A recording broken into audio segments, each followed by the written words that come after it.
Bueno, buenas tardes. Empezamos. Uy, ¿y ahora quién se nos fue? Se nos fue Mónica, perdón. Bueno, voy a ir presentando y haciendo un poquito de carga mientras vuelve Mónica. Este, Hoy es la última reunión. Yo les he mandado, y se nos fue Carlos también. Hoy es una tarde inestable. Muchachos, ahí está volviendo Mónica, pero esperemos también acá. Bien, Mónica, ya has vuelto. Este, Mientras ahí está volviendo, Carlos también. Vamos.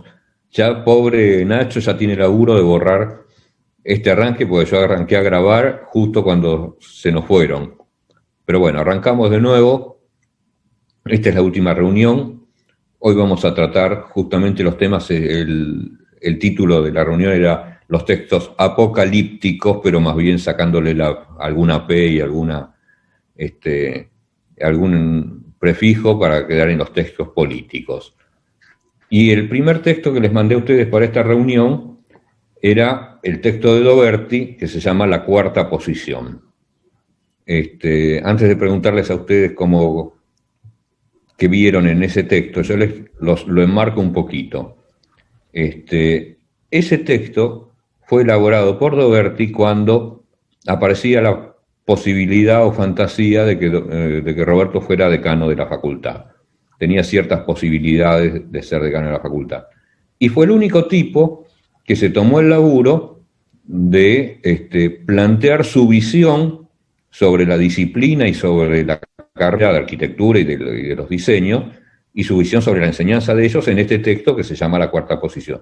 Desde ese punto de vista es un texto netamente político, pero con un gran valor académico, lo que le hace mantener su vigencia, pero su contexto era claramente un posicionamiento político sobre cómo se debe enseñar las disciplinas proyectuales.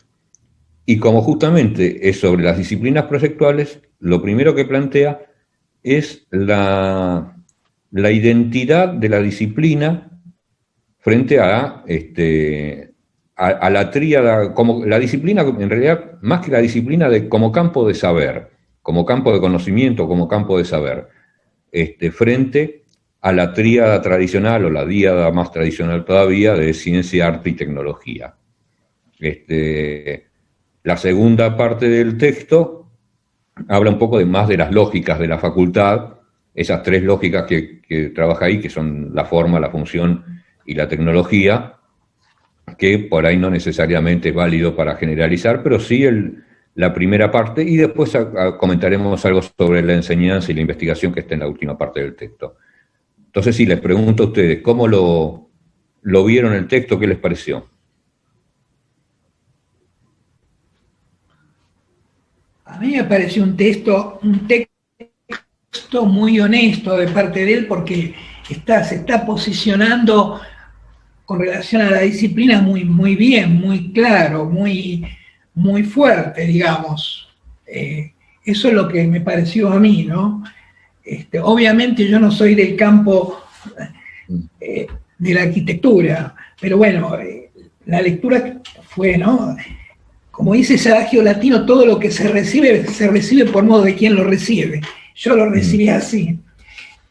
Y al final el tema de la educación me pareció excelente, esa mirada del profesor, que un poco esa crítica que se le suele hacer hablando del, como dicen en Alemania, el Herr Professor, ¿no? Ese profesor que está distante y emite un montón de cosas y los otros son pasivos receptores de un montón de contenidos. No hay ninguna inducción al aprendizaje, al debate.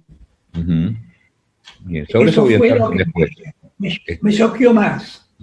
A ustedes, Mónica, Gabriela y Leonardo, ¿qué les...? Mónica. Estás muteada, Mónica. No, que yo no pude leer nada. Bien. Bueno, Yo tampoco lo leí en profundidad, pero que sea digamos, un documento en ese contexto le da otra impronta, digamos, al texto, ¿no? Digamos, Se lee distinto. sí, porque era como medio abstracto, digamos, yo lo vi por arriba, pero era como categorías que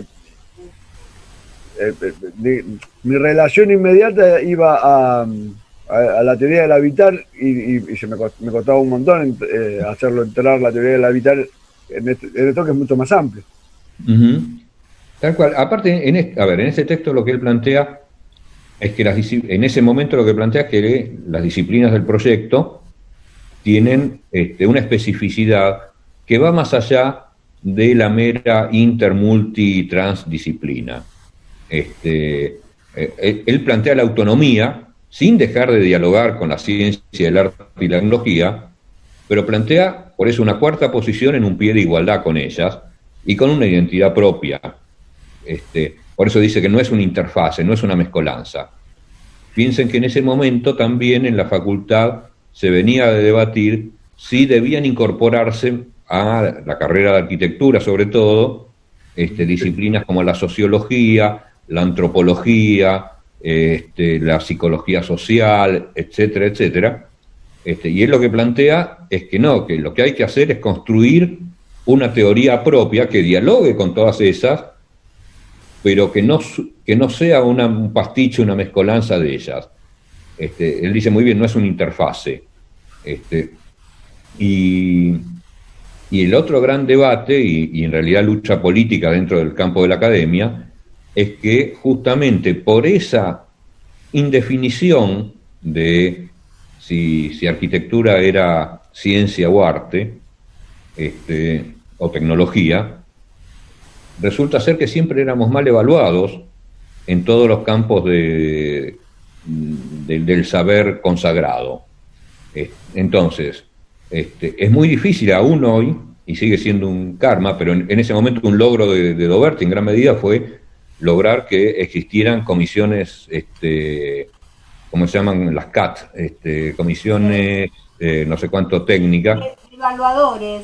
Sí, comisiones de evaluadores propias del habitar. Fíjate que incluso ahora que aparece eso, se llama hábitat construcción o algo por el estilo, pero logra que se ponga habitar como materia de evaluación, porque si no siempre estaba sujeto a que viniera un sociólogo y te dijera que tus fuentes no eran tan consagradas como debían ser, a que viniera un artista y que te dijera que lo tuyo era demasiado funcional, y a que viniera un ingeniero y te dijera que las cuentas no te daban.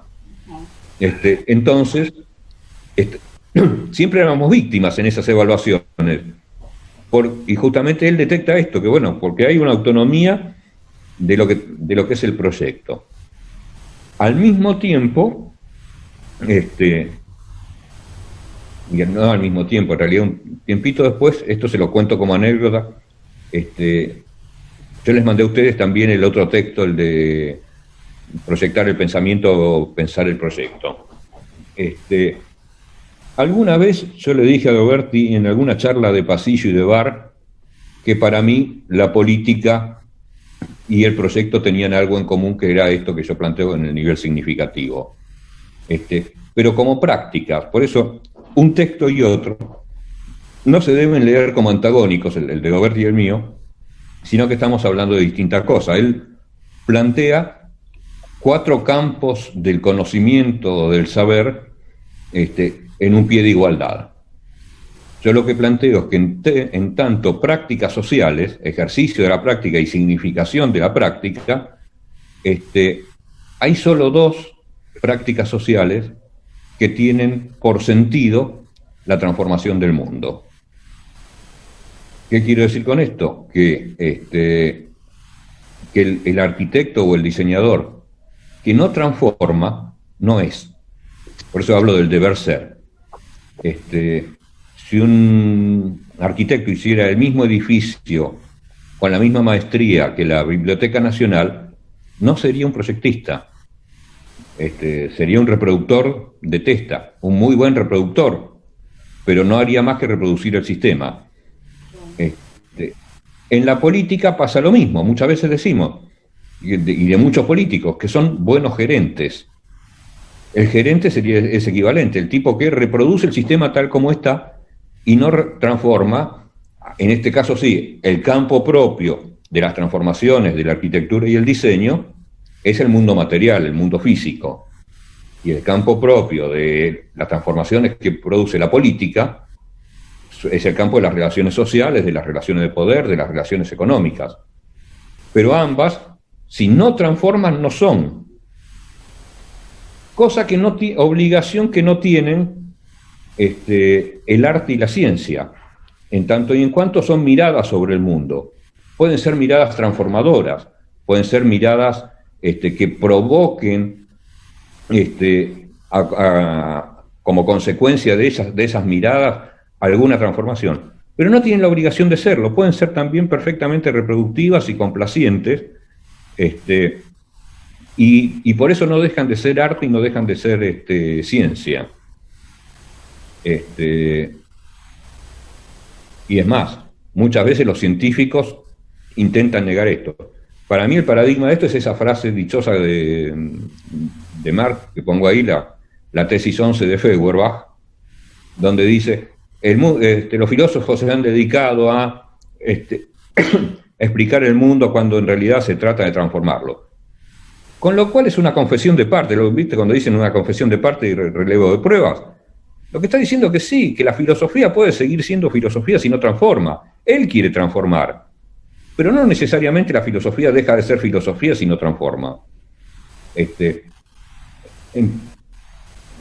ese punto de vista, es una posición ética valiosísima la de Marx, pero no da cuenta de la filosofía como práctica, y lo vemos todos los días.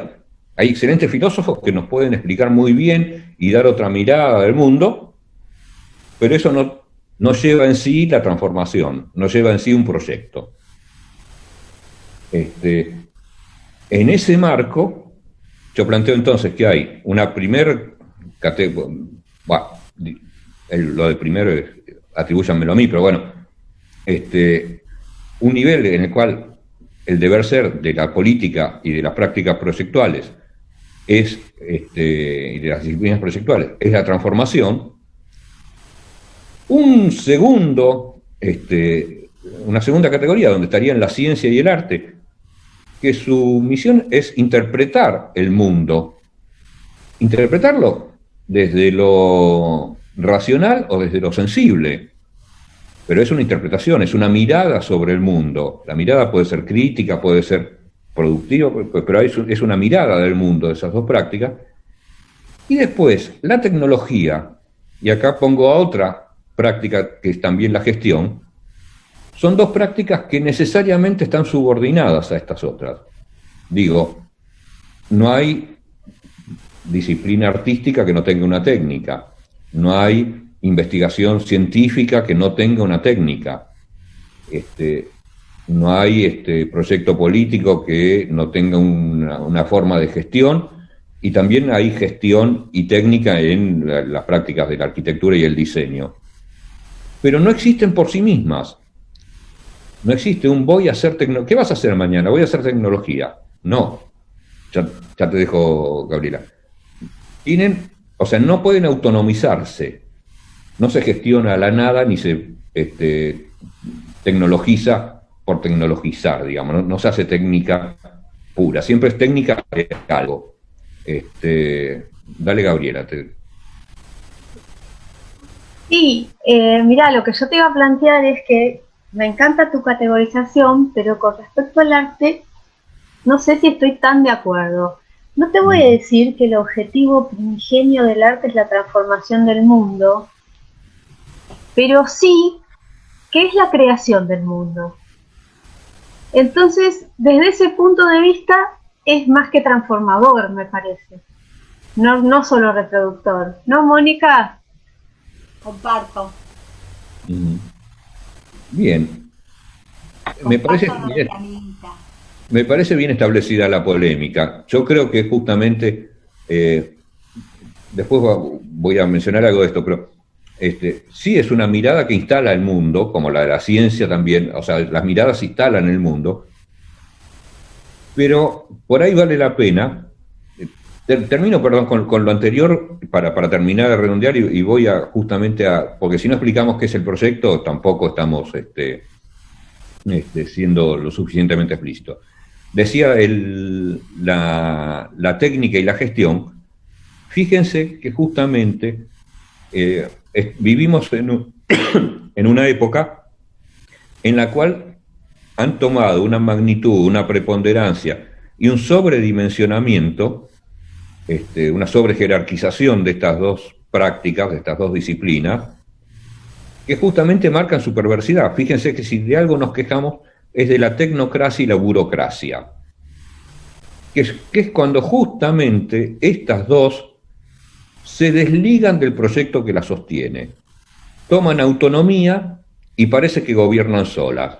En realidad están sosteniendo el proyecto viejo, el proyecto anterior. En ese sentido se convierten en retardatarias y niegan la existencia subyacente del proyecto que la sostiene. Ahora voy, pero como bien lo decía, para entrar en la polémica con Gabriela, no podemos hablar de esto si no conceptualizamos qué es el proyecto.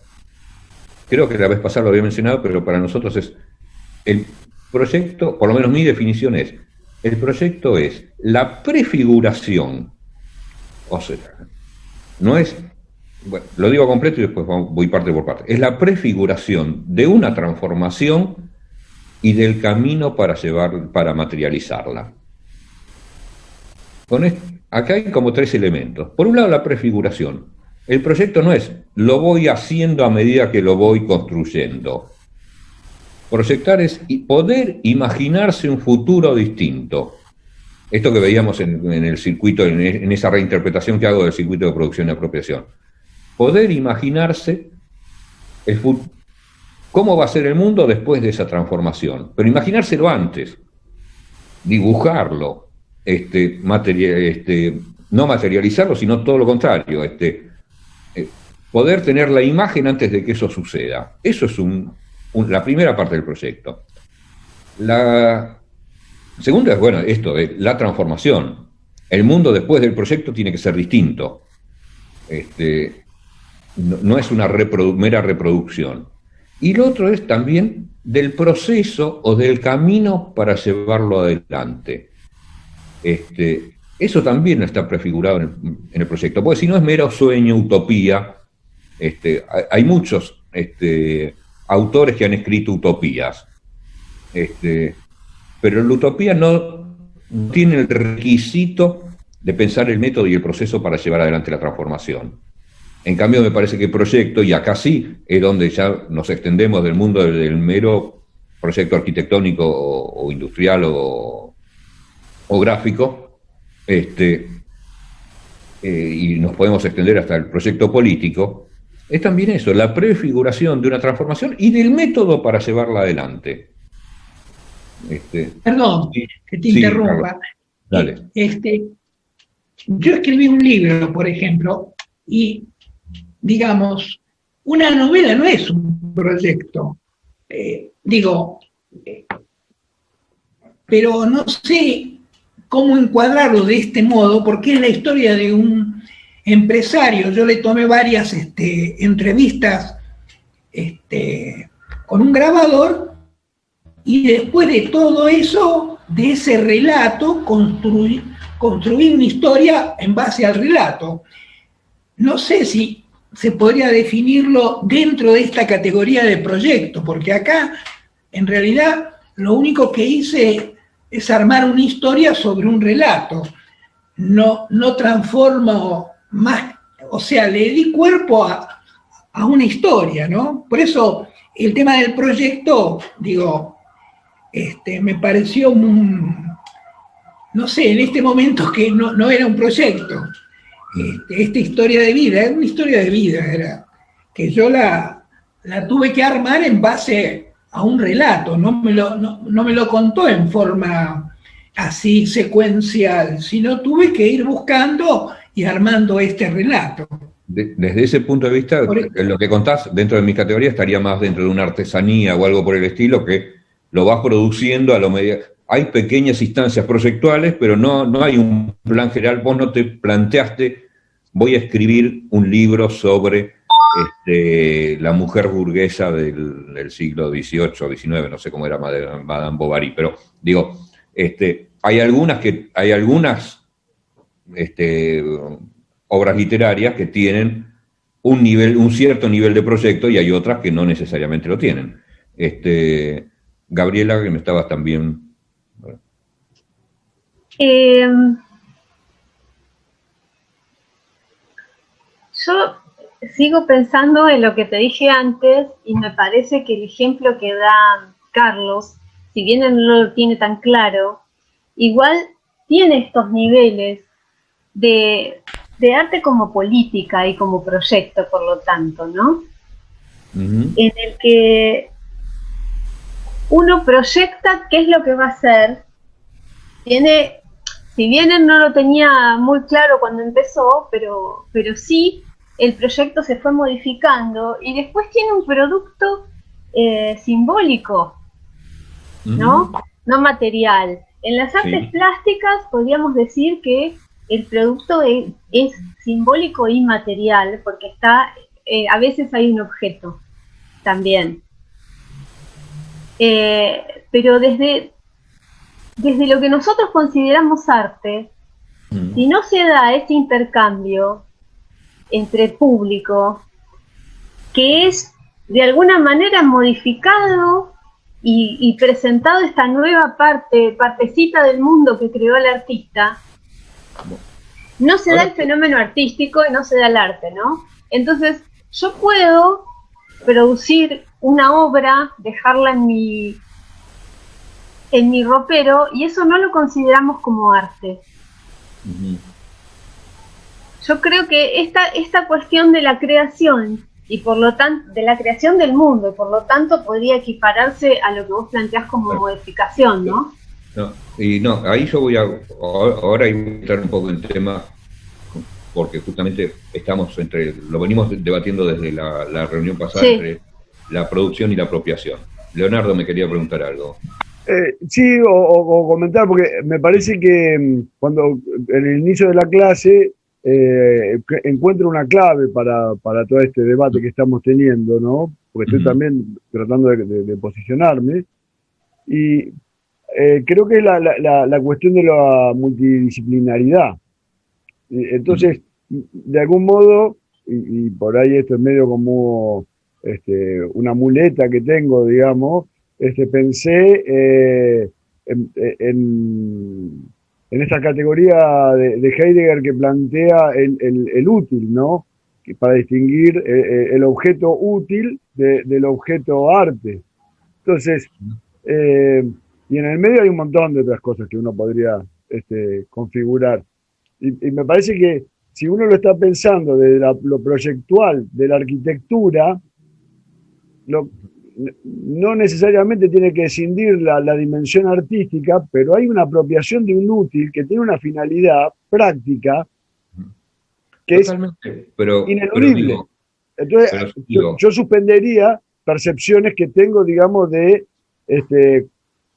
cómo podría interpretarse el bidet, digamos, porque ahí no entra la mirada de Chambre de ponerlo en la exposición, sino que está en el cuarto de baño. Pero, a ver... No sé si es una reducción así muy... Pero, perdón, me parece que ahí se parte de un prejuicio con respecto al arte y su utilidad, que es occidental y es moderno, además, ¿no? Y que actualmente nosotros no creemos que haya una diferencia entre arte y artesanía, y que la cuestión útil, si bien fue separada en un momento histórico de nuestra cultura occidental, en cuanto nace la estética, en realidad no existen otros pueblos, y ahora hay como una revisión muy grande de eso. A ver, yo lo que quería plantear era esto, porque me parece muy bien lo que utilizó Leonardo, que hablaba de la apropiación del mundo. y con esto le estoy respondiendo a Gabriela, que es importantísimo. Yo no estoy diciendo, por eso hice la salvedad, cuando dije primeras y segundas, no estaba justamente categorizando, pero alguna tenía que decir antes que la otra, nada más. Pero para mí es importantísimo el rol del arte y de la ciencia en la apropiación del mundo, no en la producción, no necesariamente en la producción. Entendida la producción como la transformación, pero lo que hace al mundo apropiado, lo que nos hace dueños del mundo, lo que lo constituye al mundo como tal, es esa interpretación que la dan el arte y la ciencia. Los que nos dicen que el mundo es así, es el arte y la ciencia. Nos están dando el sentido, es la construcción de sentido. Y así como es el arte y la ciencia, también te pondría algunas prácticas sociales más, si quieren, más cotidianas y aparentemente banales. Porque en algún momento, con Doberti debatíamos sobre este fenómeno. Él dice en el texto que vimos de del modelo general de las prácticas sociales, donde hay una gramática y están las producciones, él dice que toda práctica tiene una producción, ¿no? Que hay procesos y productos. Entonces yo le decía, bueno, pero entonces, ¿qué nos queda, por ejemplo, para la práctica de tomar un café con amigos, en un bar, pongámosle? Porque entonces la primera tendencia era pensar esto como, bueno, entonces podríamos decir que hay prácticas productivas y prácticas de consumo. Digo, sí, pero escúchame, consumir 100 mililitros de agua negra, creo que ni siquiera se lo puede catalogar. O sea, una práctica que tiene tal arraigo en nuestra socialidad, si se explica por el consumo de 100 mililitros de agua negra, estamos en el horno, no cierra por ahí. Hasta que empezamos a darle vuelta a esta cuestión del circuito de producción y apropiación, ahora ya no más de ocupación, y entonces hay prácticas que son claramente apropiativas. Su producto es el discurso sobre el mundo, es lograr el consenso social y el sentido común. Se construye a partir de ahí, y se construye tanto en la discusión de amigos en la mesa de un bar, como en la ciencia y en el arte, como en el periodismo, como en la religión, que son prácticas que su misión no es producir el mundo, sino el mundo en lo material o en las relaciones sociales, sino justamente apropiarse del mundo, darle sentido, construir la ideología del mundo. Construir si uno está centrado en la espacialidad, construir el discurso, construir la palabra sobre el mundo. Lo que producen esas prácticas es el discurso, el relato sobre el mundo, en el cual nos asentamos. Por eso digo que no son boludeces con esto, estoy diciendo, pero hay una diferencia entre unas que tienen la obligación de no aceptar el mundo tal como es y el deber de transformarlo, y las otras que lo que construyen en realidad es si quieren, en términos de transformación, será una transformación del discurso, una transformación de la ideología, de la interpretación del mundo. Sí, Gabriela. Perdón, pero si vivimos en un mundo o en un universo de símbolos, la creación de los mismos, ¿no es la creación y la transformación del mundo? Leonardo quiere contestar. Para mí ahí hay un problema epistemológico respecto de la producción de símbolos. Y no creo que sea lineal, por eso como los símbolos y los signos son polisémicos, digamos, deben ser son situacionales. Y yo puedo crear un mundo. Ahora, si ese mundo no es inteligible para mi entorno, es el mundo dentro del placar, aunque yo no lo haya puesto en el placar. No sé si me explico. Entonces, no alcanza con la decisión o la intención del autor de que eso sea un nuevo mundo, un nuevo símbolo. Entonces, estamos totalmente de acuerdo en eso, ¿eh? Bueno, entonces, ahí está, por eso decía lo de la diferencia porque si no, no habría diferencia entre el arte y la arquitectura. Entonces, ¿por qué tiene que haberla? Porque la arquitectura tiene una exigencia que el arte no, y eso es lo que la van a separar, si querés, por decirlo mal y pronto, que es que la arquitectura tiene que ser útil, tiene que ser funcional y va a prevalecer eso sobre la expresión artística. En cambio, la expresión artística no requiere de ser funcional y útil, justamente. Por eso ponía lo de el bidet de Duchamp. No es un bidet, es una expresión artística, pero que está manifestado en lo cultural situacional y no tanto en la creación de la obra. Crea un lenguaje, crea un símbolo, crea una representación, está en lugar de algo. Entonces ya no es ese otro que era un mejitorio. Bien, yo acá los voy a interrumpir, y voy a interrumpir abruptamente este debate, porque me parece que hemos llegado a un muy buen lugar. Y alguna vez, yo hace un tiempo, escribí esta adivinanza que les voy a leer, que es de alguna forma un posicionamiento didáctico. Muchas veces se las leo en la primera clase, en la clase inaugural, a nuestros alumnos, pero me parece que si en este momento me parece que está instalada una de las intenciones de estos talleres. Si pueden adivinar de qué estoy tratando, si no, inmediatamente después se la vuelvo a leer, pero con la respuesta incluida. La adivinanza dice: qué extraordinario manjar la fruta, qué maravilla. Con su piel sutil, que por tacto y color, más que protegerla, la anticipa. Como el vestido de seda de una mujer hermosa, nos tienta a hincarle el diente. Y en el estallido de ese primer mordisco, una explosión de aroma y sabor invade nuestras fosas y escurre por nuestra barbilla. Aspiramos profundamente y no perdemos tiempo con nuestra lengua recorriendo labios y dedos para no dejar escapar una gota de su jugo dulce y fresco. Su carne y su sangre se descubren al devorarla. Algunas se multiplican en gajos, otras en racimos, algunas fibrosas, otras maternalmente lácteas.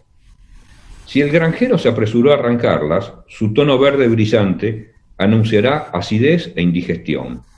Si por el contrario se dejó estar, su blandura será aviso de empalago y falta de fuerza vitamínica. Algunas habrán pasado demasiado tiempo en frío, y en ese caso serán estéril estafa. Su aspecto falseará la falta de sabor y de nutrientes. En su centro interior, el carozo, duro, áspero y rugoso, protegiendo una seca y minúscula esfera sin aroma ni sabor, la semilla. La mayoría de las frutas están condenadas a que el sol y el viento sequen su carne para extraer la semilla. Millones de semillas solo destinadas a convertirse en polvo que sacien momentáneamente las tripas de millones de hambriados, dándole la energía suficiente para seguir trabajando. Solo hasta el día siguiente, en que nuevamente el estómago les reclame su ración de polvo de semillas en diversas formas, fideos o galletas. Pero algunas semillas, las nacidas de las mejores frutas, serán cuidadas y mimadas por el hombre y por la tierra para renacer la primavera siguiente en vistosas flores y frutas jugosas. Esto es una adivinanza. ¿Estamos hablando de frutas y semillas o de qué estamos hablando? De la palabra.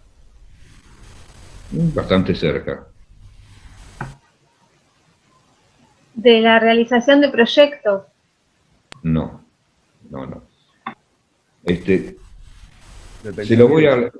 Se lo voy a leer ahora cambiando frutas y semillas.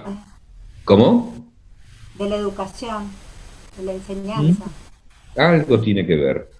Se la voy a leer ahora de nuevo e interprétense. Ya en la primera frase anticipo una de las dos. Voy a ir cambiando frutas y semillas por otras cosas. Qué extraordinario manjar la pregunta. Qué maravilla. Con su piel sutil, que por tacto y color más que protegerla la anticipa, como el vestido de seda de una mujer hermosa nos tienta a hincarle el diente, a la pregunta. Y en el estallido de ese primer mordisco, a la pregunta, yo voy recalcando a la pregunta, una explosión de aroma y sabor invade nuestras fosas y escurre por nuestra barbilla. Aspiramos profundamente y no perdemos tiempo con nuestra lengua recorriendo labios y dedos para no dejar caer una gota de su jugo dulce y fresco, de la pregunta. Su carne y su sangre se descubren al devorarla. Algunas preguntas se multiplican en gajos, otras preguntas en racimos. Algunas preguntas son fibrosas, otras son maternalmente lácteas. Si el granjero se apresuró a arrancarlas, o sea, si la pregunta es prematura, su tono verde brillante denunciará acidez e indigestión.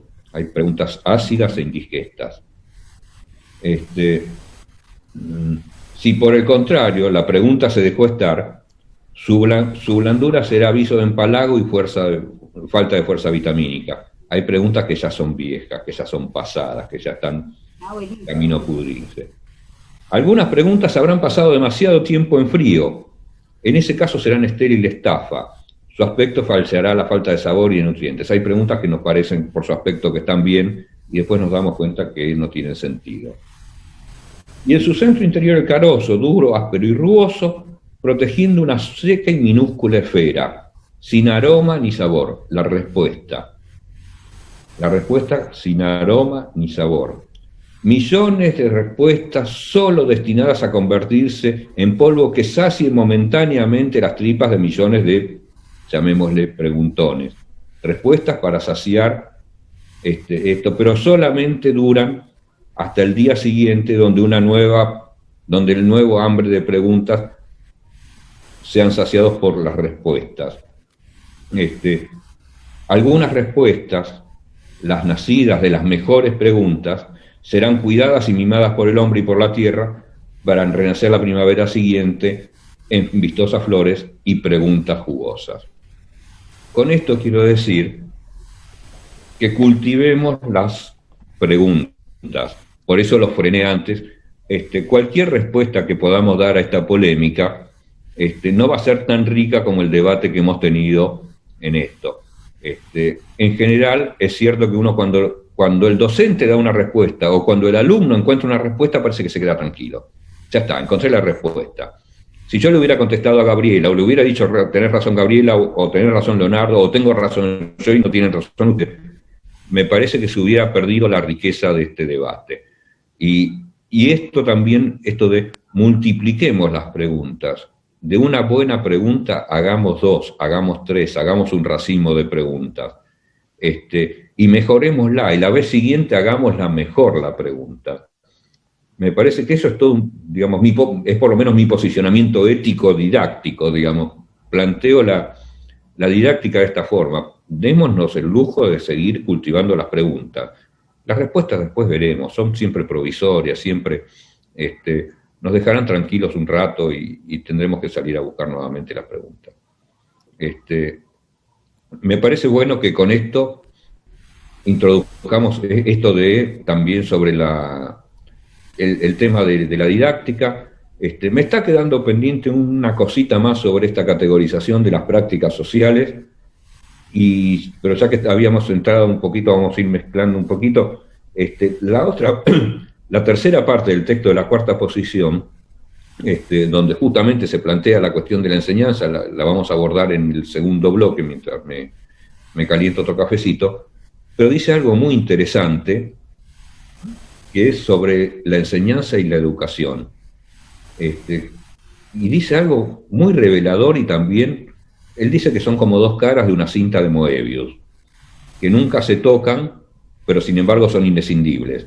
Pero dice algo que para mí es lo más valioso de todo y que plantea muchas de las perversiones, tanto de la enseñanza como de la educación hoy por hoy, que es que no se puede enseñar lo que no se sabe, pero tampoco se debe investigar lo que ya se sabe. Y hay mucha investigación de cosas que ya sabemos, y entonces es solamente buscar cómo sacarle la teta al sistema del sistema académico actual, y también hay mucha enseñanza de gente que no sabe. Me parece que ese posicionamiento a mí me gusta muchísimo. Sobre lo anterior, sobre la categorización de las prácticas sociales, y me queda algo porque voy a introducir también para la próxima el tema de la gestión, y yo decía ahí, mencioné antes las dos perversiones, la tecnocracia y la burocracia,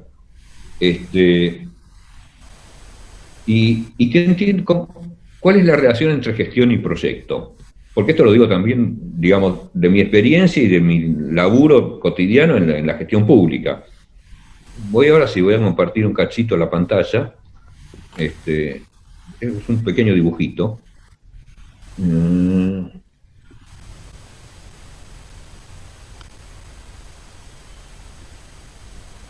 está.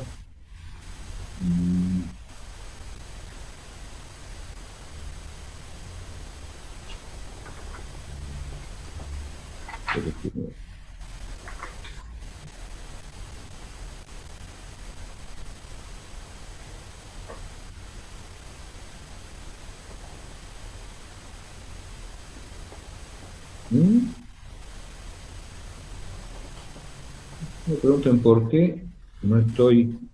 A ver, vamos de nuevo. Ahí están, ahora sí.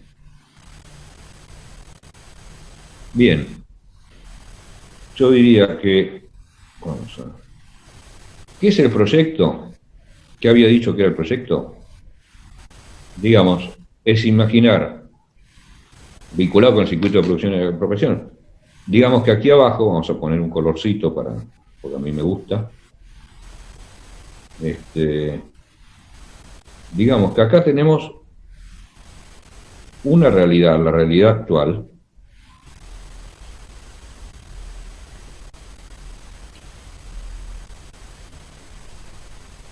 y una realidad futura. O sea, esto de la prefiguración de una transformación. Uno puede imaginarse desde dónde parte y hacia dónde quiere ir, ¿verdad? Y en el medio, ahí esto que está en la flecha, hay un proceso. Y este proceso se materializa, en el caso de la arquitectura, qué sé yo, con todos los planos, instrucciones, planillas, etcétera, etcétera. Pero en el caso de la política, en la gestión. Y se materializa con resoluciones, decretos, normas jurídicas, planillas, formularios, etcétera, expedientes. O sea, se construye entonces este camino. Y uno trata que sea lo más directo posible entre lo que hay hoy y lo que quiere que sea mañana. Ahora, ¿qué pasa? Imaginémonos que ha pasado un poco de tiempo. La realidad actual ya no está aquí, sino que, esperen, lo voy a borrar un poquito. Esta realidad se ha desplazado y ahora está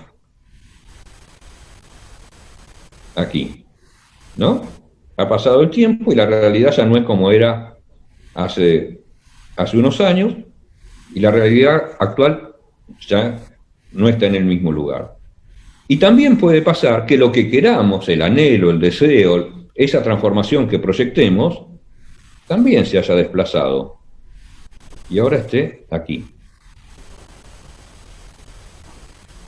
En tanto y en cuanto no seamos conscientes de que este camino, esta flecha que estaba en el medio,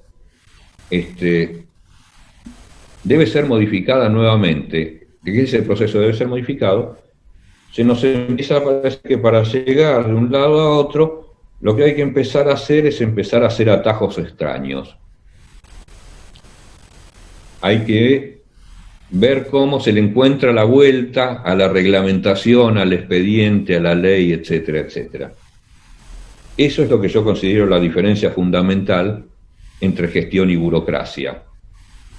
Porque muchas veces nos encontramos con que no es que está pensado así para que sea difícil, es que está pensado así para otro proyecto. Y si no modificamos el proceso, el procedimiento, llevar adelante nuevos proyectos se torna prácticamente imposible, y en el medio de todo esto obviamente hay quienes lucran con esta burocracia. Pero creo que la buena gestión es aquella que cambia, que es consciente de lo que quiere, pero también del proceso para llevarlo adelante. Ahí es donde está un poco el nudo de la cosa. Y por otro lado, no ser consciente que hoy las cosas como están hoy, las reglamentaciones burocráticas, reglamentos y expedientes, están armadas para otro proyecto, Nada más que se niega, hoy no, y bueno, es lo que la ley dice, es lo que la ley permite, es lo que las resoluciones, es lo que el reglamento está, hice todo de acuerdo a la ley, te dice el burócrata. Conforme a las reglamentaciones vigentes. Sí, pero esas reglamentaciones vigentes responden a otro proyecto. Si eso no se hace consciente, si eso no se hace evidente, y tenemos, ahí si la quieren, podemos encontrar montones de ejemplos. Basta ver sencillamente, no sé, en la universidad, todos aquellos que nos dicen, no, hay que hacer más democrática la universidad. Pero eso sí, hay que ser republicanos y democráticos y atenernos al estatuto universitario. Bueno, me cago. El estatuto universitario de por sí ya es antidemocrático. Si no lo modificamos, difícilmente vamos a poder modificar la universidad, ¿no? O más, todavía más patético, se crean universidades en el conurbano y terminan haciendo un estatuto a imagen o semejanza del estatuto de la UBA. Entonces, las transformaciones son justamente, entonces, lograr ser democrático en esas condiciones siempre parece un apósito, una cosa, porque no se está cambiando justamente el nudo de la cuestión, que es esta serie de procedimientos que nos terminan dominando. Somos objeto de ese procedimiento de un proyecto viejo en vez de sujetos del cambio. Bueno, esto es lo que les quería comentar, dejo como dice acá, en cuanto, bueno, a la categorización de las prácticas sociales y por qué para mí reivindico la gestión y la tecnología cuando son virtuosas, cuando se alinean en pos de un proyecto y reconocen su pertenencia a un determinado proyecto, y no cuando lo niegan y se independizan de él pensando que son abstractas, que son genéricas y válidas en todo momento y en todo lugar, y en realidad están escondiendo que responden a un proyecto que siempre... Y sirven en estos casos como la gran inercia. La inercia de las transformaciones viene en gran medida por esto. Así como la inercia también, digamos que en el habitar particularmente, las ciudades en sí mismas ya constituyen una inercia. Porque para transformarlas hay que demolerlas. Entonces los procesos nunca son, digamos, de alguna forma son protectoras de la historia, pero también de las inequidades que la historia arrastra.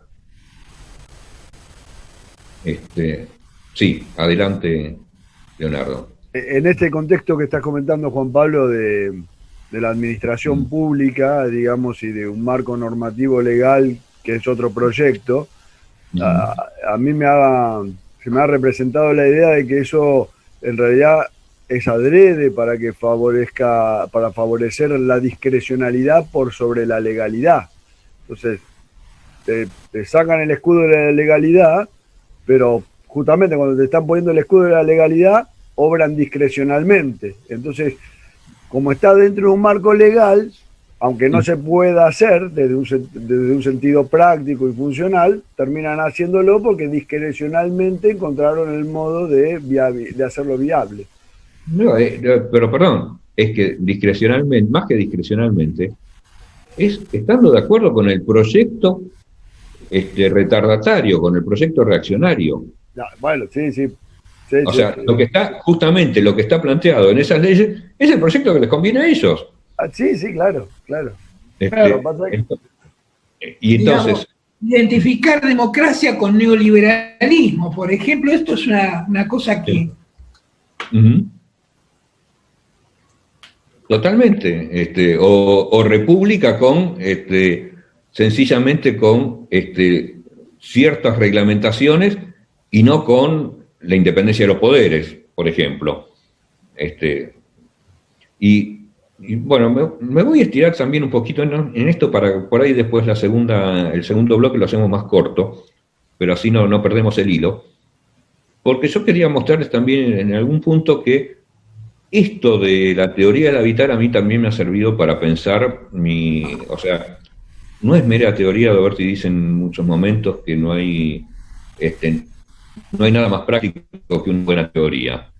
a mí me ha permitido pensar mi práctica profesional y mi práctica como actor estatal, digamos, también mucho. Y una de las cosas, yo quería poner algunos ejemplos de esto. Creo que ya ni me acuerdo cuántas veces, varias veces lo he dicho, no sé, si la vez pasada hablamos un poco de los NBI, ¿no es cierto? No sé si fue con ustedes. Sí, bueno, pensar esto de las necesidades básicas insatisfechas, y no pensar, o sea, me lleva a pensarlo en una propuesta que formulé alguna vez, de que en realidad lo que hay que construir son indicadores de riesgo a la pérdida del hábitat. O sea, ¿cuál es el peligro? O sea, una cosa es cumplir con la burocracia de los organismos internacionales de crédito y de ayuda social y destinados a la pobreza, pero como un mero recurso de, bueno, entonces midámosle de qué tiene hecho el piso el señor y tal, y no fijarnos en cómo su vida puede verse trastocada de la noche a la mañana, ¿no? Y sobre esto escribí, por un lado, un artículo y 4 relatos. Todo esto lo publicamos en un libro que dirigió Enrique del Percio, que estaba destinado en su momento a la campaña de Scioli, o sea, hace 6 años y pico. El libro se llamó Diálogo Latinoamericano. Y sobre esto, bueno, les cuento, hice 4 relatos basados en mi experiencia y al mismo tiempo con elementos ficcionales, mezcladitos. Cuando, obviamente lo compartí con varias personas, Roberti entre ellas, pero unos cuantos más, y toda su opinión fue que le parecían muy buenos los relatos, pero un poco melodramáticos. Entonces les empecé a preguntar, y decime, ¿qué parte te pareció melodramática? Y dio la casualidad, entre comillas, de que la parte melodramática era la que era más estrictamente veraz. Era lo que no era ficción. La ficción en general en estos relatos aparece para mitigar tanto drama. Como un relato de Gabo. ¿De Gabriel García Márquez. Sí.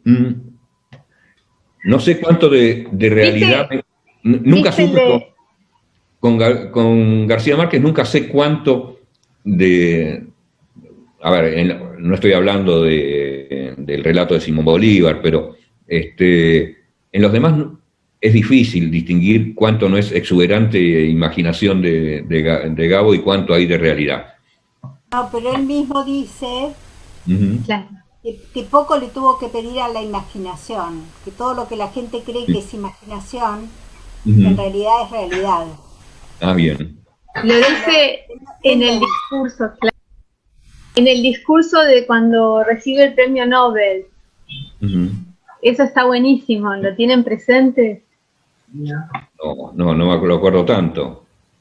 Después se los pasamos. Bien. Entonces, les voy a leer uno de estos relatos, quizá el que tiene más de. No sé, o elijan ustedes, les leo el que tiene más ficción o el que tiene más realidad. No, el de más realidad. El de más realidad. Te lo dejo a tu criterio.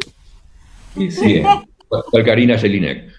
Karina Jelinek, Leo. Vamos a leer entonces el relato. Los 4 están reunidos bajo el título que se llaman 4 relatos NBI. Y empiezo con y allí está la Ramona, rodeada de las pocas cabras que le quedan, sentada en esa silla de esterilla tan vieja como ella, en el medio de ese campo cordobés que no es ni sierra ni pampa, más bien yermo monte santiagueño. La Ramona nunca supo que es NBI, ni ninguna otra letra impresa. Sí sabe que ella tenía una casa con piso de baldosa y techo de material, chiquita pero moderna. Ahí están los cimientos pelados a su espalda, si quiere verlos. Ella mira al frente, al alambrado nuevo de su nuevo vecino. Cree que las desgracias empezaron al mismo tiempo que los alambrados. Sus cabras dejaron de tener donde ir a pastorear y su majada se fue reduciendo. Su hijo Orlando tuvo que irse a vivir a Villa María, donde consigue changas con las cosechas. Un día vino un hombre con papeles, dijo ser oficial de justicia, dijo tener una orden de desalojo, que ella era una usurpadora, que no tenía escritura, claro, si nunca fue a la escuela, que los señores de Oncativo que lo acompañaban tenían un boleto firmado por la segunda mujer de su finado marido, que había nacido y vivido en ese campo sin límites ni dueños. Miró atrás del oficial, atrás de los hombres de campera de gamuza, había una de esas máquinas amarillas que nunca están para arreglar los caminos de tierra y guadal. Ella no quiso irse, pero igual le voltearon la casa y tiraron los escombros en el pozo de agua en cuyo fondo estaba la bomba. Desde entonces tiene que pedirle prestado al vecino de al lado que dé algo de agua con su manguera. Claro, cuando no tiene conectado el riego. Ramón ahora duerme con sus perros en una choza de madera y plástico negro. De vez en vez vienen los changos del movimiento campesino. Dicen que ella es el emblema de la lucha campesina y le llevan los papeles del eterno juicio que se desarrolla en Teanfunes. Ella se alegra cuando vienen, le hacen compañía. ¿Es tan solitaria la vida en el campo para una mujer de 84? Ramona ahora es NBI. Este es el fin de este relato. Casi todo, yo diría que todo, es tal cual mi entrevista que tuve con la Ramona, emblema del movimiento campesino cordobés, y que ella tampoco era muy consciente de lo que eran esos pibes del movimiento campesino, pero le hacían compañía y ella le caía bien. Y le daban los abogados para que ella pudiera sostener ese juicio en esas situaciones de precariedad. Ramona, como dije, ella tenía una casa con piso de baldosas y techo de material. Pero lo que no estaba previsto es que ella no tenía los papeles en orden, como la ley le exige. No, es tremenda. Es así, aunque les parezca mentira, es así. La historia real es que la segunda mujer de su marido, o segunda concubina, una vez fue un tipo, un estanciero, le llevó unos papeles, le dio unos mangos y la tipa firmó. Era un boleto de compraventa de la tierra donde vivía la Ramona. Y a partir de ahí, en connivencia con el juez de la zona, con el juez de Oncativo, le hicieron un desalojo. Vino el oficial de justicia y en serio, yo vi los escombros tirados en el pozo con la bomba de agua que tenía la Ramona. Le cegaron el pozo de agua para poder echarla. Y bueno, resistió y es emblema de la resistencia y qué sé yo, pero... ¿Y sabes lo que pasó ahora con este juicio? Mira, no te diría que estoy completamente actualizado, pero hasta hace poco tiempo todavía seguía el juicio. O sea que la Ramona se va a morir sin... Sí, en realidad todo esto, es todo para el Orlando, que en algún momento va a poder o no. Yo creo el hijo de la Ramona. El hijo de la Ramona. Pero lo concreto, que el problema general que pasa en todo el norte cordobés, es que primero, esto de las cabras no es neutro, o sea, el avance de la frontera de la soja es ese alambrado. Y la gente tiene pequeños campitos heredados, o sea, por empezar, casi todo el norte de Córdoba estaba a nombre de Jerónimo Luis de Cabrera todavía. Recién se empezó a regularizar cuando Angelós sacó una ley que le permitió fundamentalmente a él hacerse de muchas tierras, de muchas tierras sin dueño.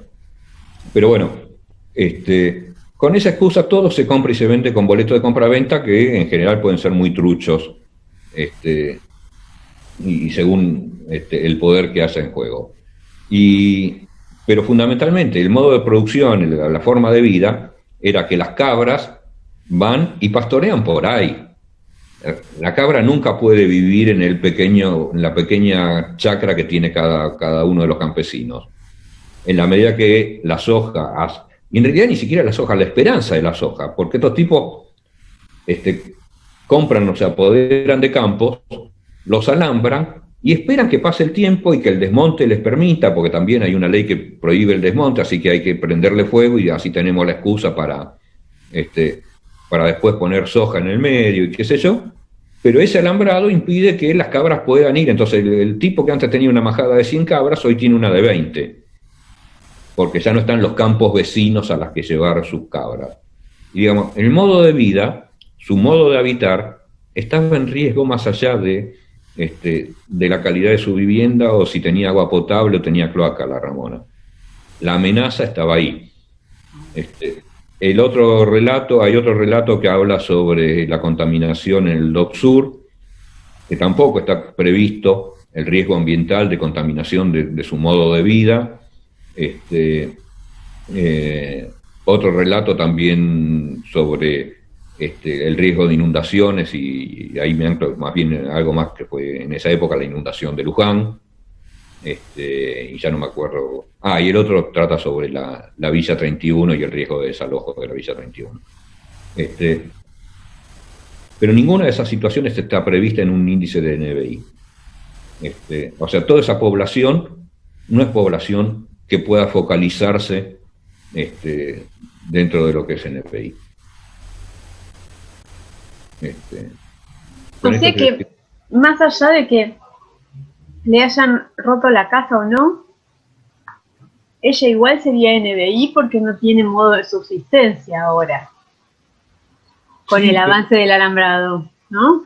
Sí, pero sería solamente de los 5 indicadores de NBI sería uno, cuando en realidad no está claro, porque la pregunta es si hay fuentes de trabajo cercanas a su domicilio o en la zona. O sea, no sé muy bien cómo está construido, pero de los 5 indicadores sería uno que no sería NBI, pero los determinantes son los de hábitat, o sea, sería cloaca, sería hacinamiento. Bueno, o sea, ella no estaba hacinada, no tenía mala calidad de la construcción y no tenía problemas de servicio de agua y cloaca. Me parece que, y sí, por ahí tenía el problema de la educación, ¿no? Era una anciana bastante analfabeta, ¿no? Mira, por ejemplo, me estaba acordando, ayer hicieron un caso en Ingeniero Budge, 270 familias, que también vinieron con la topadora y le tiraron todo y los echaron. O sea, digamos, es un tema común, pareciera ser, con esta gente que por ahí le venden con un boleto también.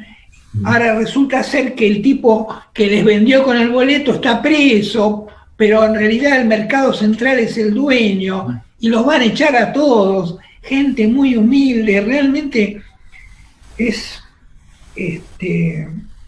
Tal cual, pero digo, a lo que voy es a esto. No cualquier juez también da la orden de tirar abajo casas, ¿no?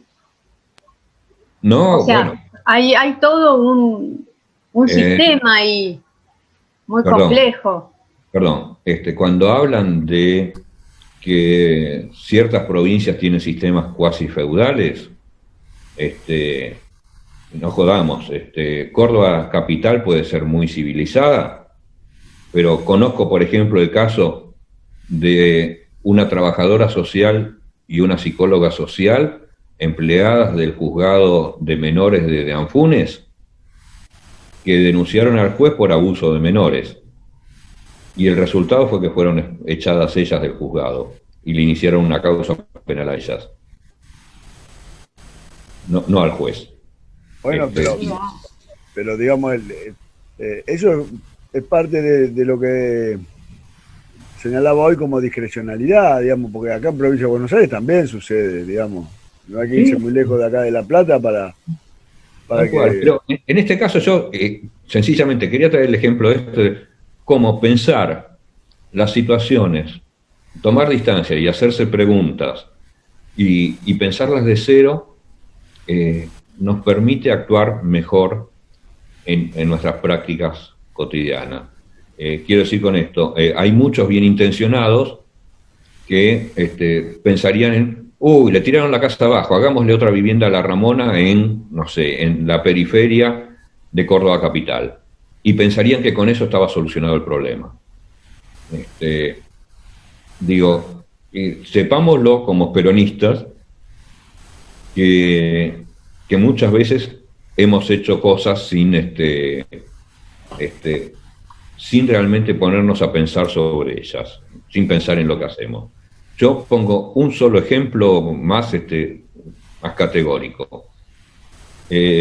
Durante la primera gestión de Arroyo en el Ministerio de Desarrollo Social, en época de Alicia Kirchner, el ministerio financió muchísimos equipamientos para emprendimientos textiles.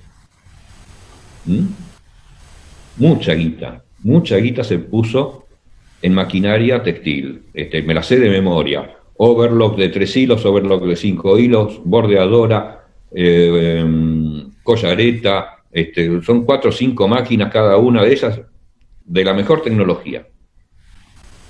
¿Para qué sirvió eso?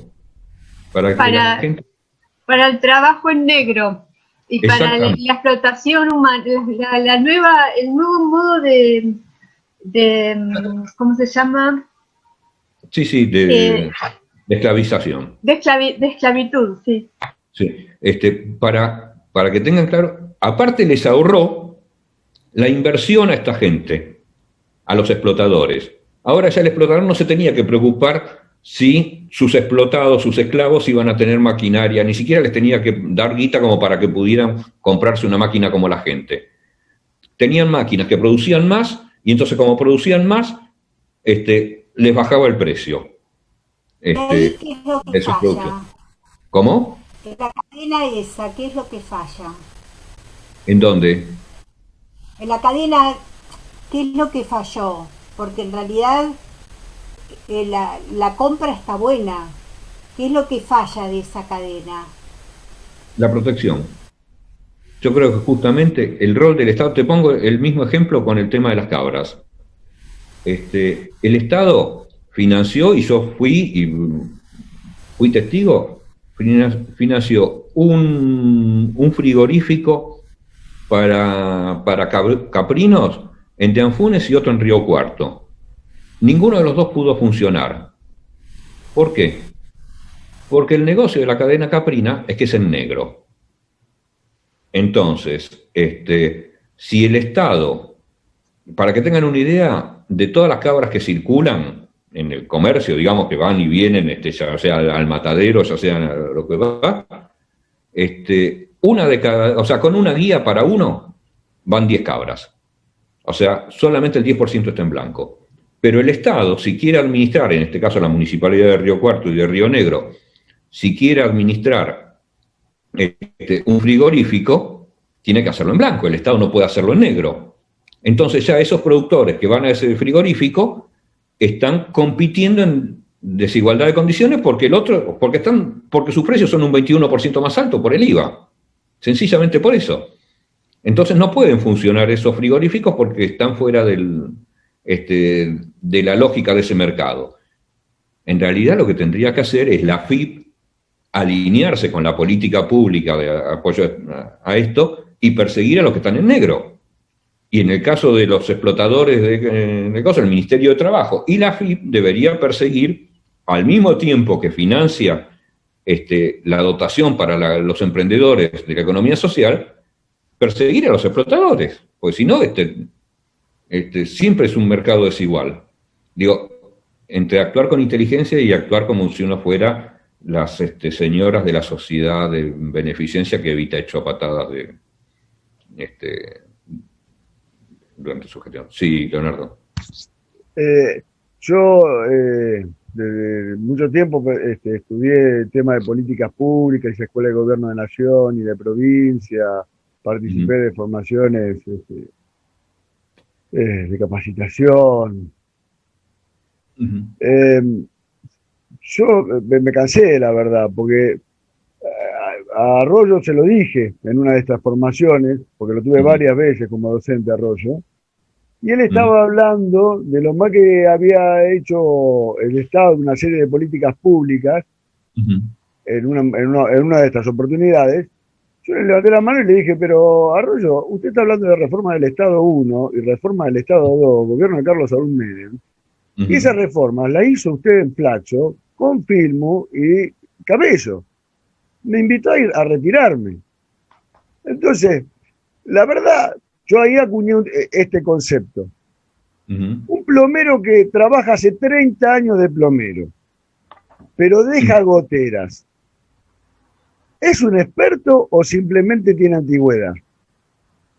Porque los diseñadores de políticas públicas en este país, sí, hace 40 años son los mismos y hacen de cuenta que ellos no tuvieron nada que ver con lo que pasó anteriormente. Entonces, más allá de que se equivocan siempre a favor de ellos en las compras, porque siempre son compras fraudulentas, no se hacen cargo de que arman estructuras de negociados propios. Acá en La Plata, cuando se armaron las cooperativas, los cooperativistas no eran los compañeros que hacían la zanja, eran los punteros y los concejales. Y los compañeros que hacían la zanja tenían que sacar monotributo. Si eso no es una empresa privada, ¿qué es? Porque que tenga el nombre de cooperativa no lo hace cooperativa. Perdón, yo hago una sola pregunta. Me parece muy poco peronista, aparte, ¿no? Digamos, yo por eso a veces me pongo... Coincido totalmente y te aplaudía por eso. Es más, te pongo una anécdota más. En una de esas reuniones, Arroyo, que es muy limitado en sus argumentaciones, dijo la famosa frase de que a la gente no solamente hay que darle pescado, sino enseñarle a pescar y todo eso. Y alguien saltó y le dijo, sí, Arroyo, pero fíjese que en el agua hay tiburones. Y si no los protegemos de los tiburones, ya sabemos lo que pasa. Pero si él no es el tiburón, es un pulpo. No, yo creo que es bastante limitado en su pensamiento, pero se sabe vender muy bien. Yo creo que justamente una de las frases de Arroyo cuando llegó en el 2003 al ministerio era: yo me cago en el expediente. Y el expediente le pasó por encima. Todo el aparato estatal le pasó por encima. Castañeto manejaba el Ministerio de Desarrollo Social según su criterio, porque era el tipo que sabía manejar los expedientes. Entonces, y seguimos repitiendo las mismas... Sigue pasando en todos los ministerios actualmente eso. Tal cual. Entonces, me parece que tenemos que aprender de esos errores. Me parece también en el caso de María Eugenia Bielsa, de haberla llevado a darle el ministerio que más deseábamos tener, que era el Ministerio de Hábitat, que encima se llamó de Hábitat y no de Vivienda, pero a una señora que viene, como vos decís, de Flaxo, y si no es de Flaxo, de algo parecido, a través del programa Rosario Hábitat, un programa donde fortunas se invirtieron en él, y muy poca guita fue a la real construcción de infraestructura de viviendas y de equipamiento social, etcétera, etcétera.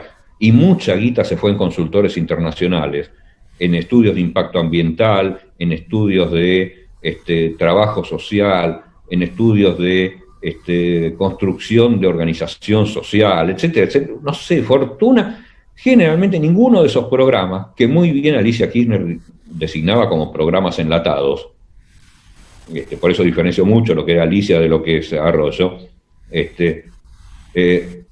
en la mayoría de esos programas, si no en casi todos, el porcentaje que se va en gastos profesionales y en estudios profesionales es cuando menos el 50%. En la mayoría de ellos todavía es más alto. Entonces... Que estudian cosas como, ¿existen pobres en la periferia de Rosario? 5 millones de dólares para saber si hay pobres en la periferia de Rosario. ¿Cómo gastaste 5 millones de dólares para saber si hay pobres en la periferia de Rosario? ¡Hay pobres! Porque a mí una vez me tocó ir a hacer una especie de auditoría al programa Rosario Hábitat. Me mandaron a mí y a otro muchacho grande del ministerio. Y yo lo primero que dije fue, pero esperen, acá había una planta de tratamiento cloacal que está con problemas, que quiero ver los papeles del estudio ambiental, porque si no, hay que parar acá y hasta que no saneemos la tierra, no hay nada que hacer. Gorila, lo menos que te dijeron. No, el señor que me acompañaba me dijo, Juan Pablo, vos tenés que ser un poco más diplomático cuando hablás, qué sé yo. Resultado, volví a Buenos Aires y nunca más me volvieron a convocar y ese señor siguió siendo el inspector. Y es más, lo invitaron a dar conferencias en Rosario a quien debía inspeccionar. Quédate tranquilo, yo dormí muy bien después de eso, él no sé. Sí. Pero bueno. Sí, Carlos. Estás muteado. Estás muteado. No te escuchamos. Carlos, estás muteado. Ahí está. No, yo digo, nosotros, con esta situación, estos temas, no sé si son situaciones que dependen de otras, pero me parece a mí que si nosotros, o sea, como movimiento, estoy hablando ahora como peronista, no conseguimos el poder como para estamos en una situación, por más que se ganen las elecciones, si no tenemos, va a ser muy difícil dar vuelta a esto. Si no se ganan con una mayoría absoluta, que podamos disponer, yo creo que estas cosas son todas mejorables, pero necesitamos el poder total. No sé, por ahí soy un ingenuo, a mis 77 años por ahí soy un ingenuo, pero pienso eso, no sé, tal vez me equivoco.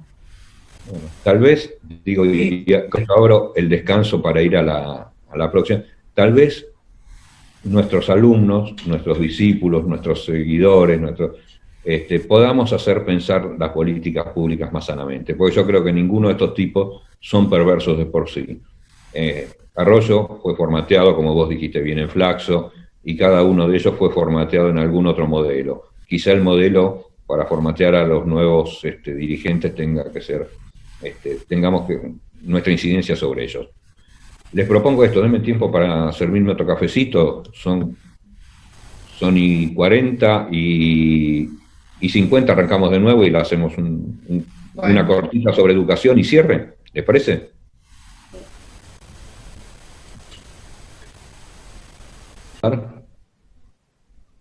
Bien, para empezar, igual, mientras viene Mónica, la introducción que iba a hacer es un poco anecdótica y larga, pero la voy a hacer. Vamos a empezar a hablar un poquito vamos a hablar sobre educación, pero como un disparador. Pero fundamentalmente lo que me interesa contar es cómo, en este último bloque también, cómo la aplicación de la teoría del habitar me permite construir teoría y pensar más allá de la mera anécdota de alguna práctica social. Hace bastante tiempo, yo era no diría joven, pero sí, pongámosle un joven docente de la cátedra, recién apuntando como jefe de trabajo práctico o algo así. Y Doberti me cuenta en el lugar de la facultad, Juan Pablo, hemos logrado, tengo una buena noticia, hemos logrado, vamos a hacer el primer congreso de teoría del habitar. En ese momento, en ese congreso se fundó la Asociación Latinoamericana de Teoría del Habitar. Un congreso muy interesante donde iba a estar Claudio Caveri, Eduardo González Lobo, Marta Satongi, Juan Molina y Bedia, en fin, toda una serie de personajes muy interesantes. Y Doberti me dice, y yo pensé que vos podías presentar algo, bueno, fenómeno, Robert, te agradezco muchísimo, me parece bárbaro. Así que te vamos a dar una conferencia magistral. Yo dije, a la mierda, nunca había presentado una ponencia de esas de 5 minutos, y de golpe tenía que presentar una conferencia magistral de, no sé si era 1 hora y media o eran 45 minutos, era eterna, sí, creo que era 1 hora y media, en el horario central del sábado, o sea, el cierre del sábado es tuyo. Ah, la mierda. Eso sí, yo pensé que vos podrías hablar sobre la didáctica del habitar. Ah, encima me pones el tema, bueno. Pero Doberti hace esas cosas, que son generosas y a su vez te plantean siempre un desafío. obviamente no le iba a decir que no. Si por algo me conoce, que soy mandado para esas cosas. Bueno, entonces decidí que lo que iba a hacer era hacer lo que nunca había hecho, pues yo fui voluntariamente a trabajar con Doberti, no fui un exalumno de la cátedra de teoría del habitar. Todos los demás docentes que vinieron después y se fueron incorporando son casi todos exalumnos. Entonces yo nunca había hecho mi trabajo práctico de teoría del habitar, mi análisis de una práctica social. Entonces decidí analizar la práctica social de un congreso. Entonces lo que hice fue, dentro de lo primero que hacemos es analizar todo según el modelo de lineamiento, las conformaciones, los comportamientos, cómo son las actuaciones, cómo son los discursos, y vi que en un congreso hay como dos instancias. La primera instancia la conocemos todos, la de la acreditación. Uno llega, se inscribe, se sienta en una planilla, está acreditado, le dan una credencial, todo con CRE, ¿no? Acreditar, credencial. Y también vi que esto es muy similar a lo que pasa en cualquier proceso educativo, ¿no? Hay créditos académicos, hay una acreditación de las facultades, hay mucha acreditación, hay una libreta de notas que se parece mucho a la vieja libreta de ahorros, ¿no? De la que la conocen las cajas de ahorro y todo eso. Y después hay otra instancia, que es la conferencia y qué sé yo, que es en un gran salón, con un escenario, con un escritorio sobre el escenario, con una jarra de agua, con las luces concentradas en una sola persona y el público a oscuras. En fin, todo bastante teatral. Ahí estoy hablando ya, digamos, de las dos evocaciones acá. En el plano significativo por la forma, trabajo con las dos evocaciones que aparecen. La de la acreditación, los créditos, todo esto que tiene que ver con lo bancario. Y hay otra parte que tiene que ver con lo teatral. O sea, salvo por el telón, una conferencia es muy similar a un monólogo en el teatro, la escenografía está. Lo más divertido de todo es que yo hice para esa conferencia, escribí toda la descripción antes de haber estado ahí. Y cuando estuve ahí, comprobé que todo se daba tal cual como ya sabíamos que debía darse. Esto de que son convenciones establecidas y la jarra de agua estaba ahí, yo tenía escrito señalar la jarra de agua y ahí estaba la jarra de agua, estaba todo tal cual como era previsible. Pero si hay algo que es propio del teatro, es ese pacto de simulación. Uno debe creer que lo que están haciendo los actores sobre el escenario es algo real, ¿no? Hay un juego de simulaciones en el teatro puesto en juego. Hay algo que se imposta, hay algo que es simulado. Y en esa época se hablaba bastante, se hablaba mucho de saludos. Gabriela, acá está tu amiguita que te está saludando. Y Leo, ¿lo ubicás a Leo? Leo y el anfitrión. ¿Y el anfitrión, Juan Pablo? Bueno, después decidí, Mónica, si esto se lo dejás que lo corte Nacho, no, avisale vos, yo no le voy a pedir que lo corte. Y otro compañero, Carlos. Bien, decía que entonces teníamos por un lado la referencia a lo bancario, a lo crediticio, y por otro lado lo de la impostación propia del teatro, dentro del campo de las evocaciones. Y en esa época se hablaba mucho de la educación como la transferencia de conocimientos. Entonces, justamente la transferencia de conocimientos. Y hay una frase muy común que es que nos enseñan desde nuestras tías y abuelas: estudiar, nene, que es un capital para toda la vida, ¿no? Es un capital que nadie te puede quitar, etcétera, etcétera. Pensar el conocimiento como un capital. Entonces yo lo que empecé a descubrir y a sostener, ¿dónde estaba entonces la mentira, la impostación? ¿Dónde estaba la simulación? Y la primera simulación que aparece es que esto es una negación del olvido. Se supone que si yo ya di esa conferencia y la tengo acreditado, que si yo ya rendí análisis matemático en la secundaria en el año 70 y pico, que si yo ya sé tal cosa, lo tengo acreditado, nadie me puede cuestionar y no se puede suponer que me lo haya olvidado. Yo ya lo sé y lo tengo acreditado. Lo cual ya es una primera mentira. Y después, en esto de la transferencia de conocimientos, está la gran mentira. Porque pensémoslo en términos económicos. Sería el primer caso en la historia de la economía mundial donde yo soy propietario de algo, en este caso se lo transfiero a ustedes 4, en el caso de una clase de grado se lo transfiero a 200, pero yo sigo siendo propietario de eso, pero ustedes también. Sería el milagro de Jesucristo de la multiplicación, hago la pausa, lo digo, de los peces y los panes. Alguna vez me mandé el lapsus y lo dije al revés, dije los penes y los pases, entonces ahora me cuido cuando lo digo. Pero perdón, es más como la transferencia de un archivo, la bajada de un archivo de un ordenador a otro, ¿no? Claro, parecía algo así. Pero esto, en términos económicos, es un absurdo. O sea, un capital que se transfiere, pero al mismo tiempo uno se lo sigue quedando. Entonces, lo que llego a la conclusión de que aquí no es que está en juego unas transferencias de conocimientos como si fueran un capital o un objeto, sino que hay ceremonias de reconstrucción permanente de saberes.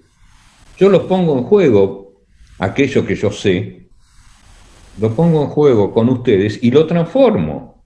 Y ustedes lo reciben, pero no lo reciben tal cual lo tengo yo, sino que lo están transformando con sus preguntas, con su forma de pensamiento, con lo cual es necesario repetir esta ceremonia todas las veces que sea necesario.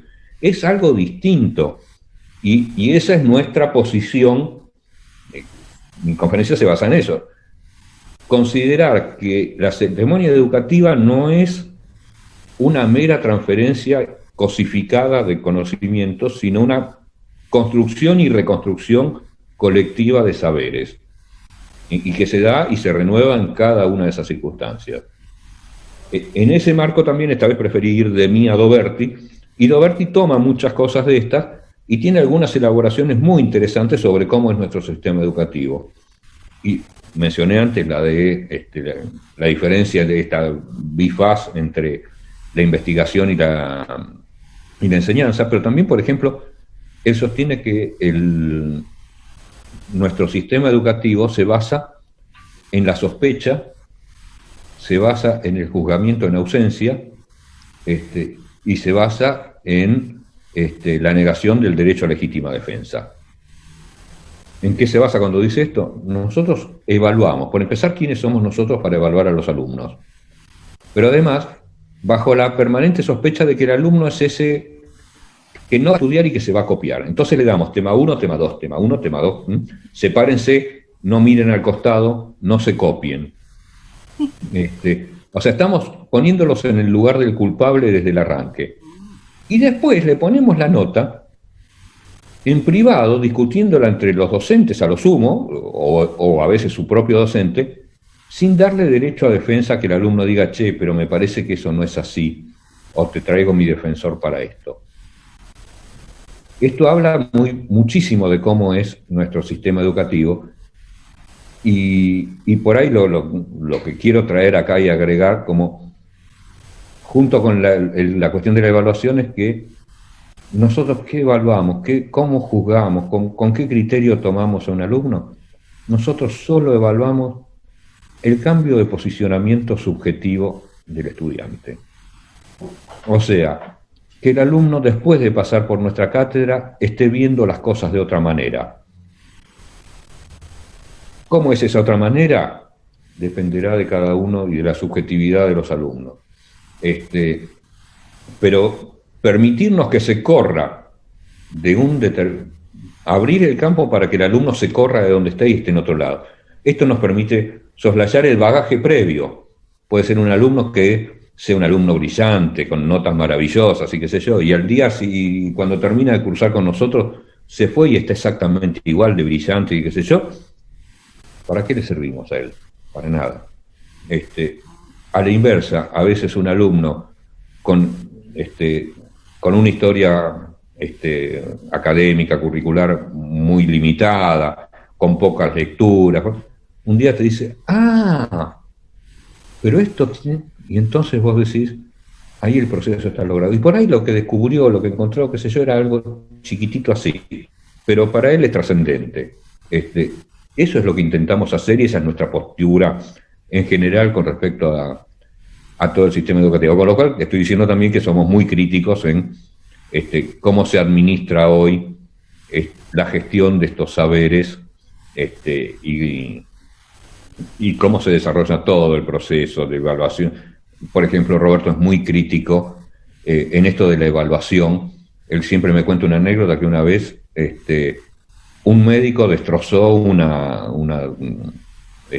tesis o algo así de un, no me acuerdo de qué otra disciplina, porque no cumplía con el método, y él sostenía que él podía juzgar a cualquiera si, más allá del contenido de lo que el tipo dijera, no cumplía con todos los pasos establecidos. Y Berti le dijo, pero entonces vos echarías a Einstein. Y el tipo le contestó, sí, por supuesto. Fíjate qué genial que era Einstein, le contesta el tipo, que pudo superar pese a todo eso. O sea, eso es nuestro sistema actual académico, y me parece que hay que también ponerle otra bomba por ahí a todo el sistema. Yo con esto... Sí. No, digo, también todo el aprendizaje que supone una didáctica activa, todo lo que aprendés vos del alumno. Totalmente. Tenés el pibe que no sabe nada y tenés aquel al que vos contribuís con su saber, pero el tipo ya viene también con sus propias cosas. Y ahí se da un proceso súper interesante.